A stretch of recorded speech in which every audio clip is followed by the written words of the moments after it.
Hello everyone, আজ আমি আপনাদের সাথে শেয়ার করব দারুণ একটি সুখবর। আজ সোশ্যাল মিডিয়ায় একটা খবর খুব দ্রুত ছড়িয়ে পড়েছে।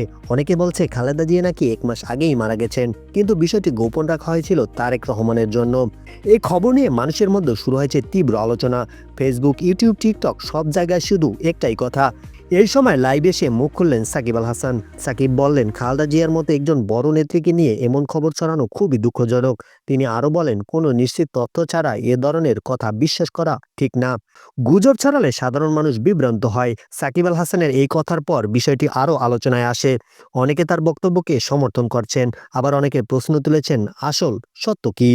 এখন আসল সত্যটা শুনুন। খালেদা জি 1 মাস আগেই মারা গেছেন, এই কথাটা সত্য নয়। এটা ছিল শুধু সামাজিক যোগাযোগ মাধ্যমে ছড়ানো একটি রিউমার। এ ধরনের খবরের কোনো নির্ভরযোগ্য প্রমাণ নেই। তাই বন্ধুরা, সব খবর শেয়ার করার আগে একটু ভেবে দেখুন।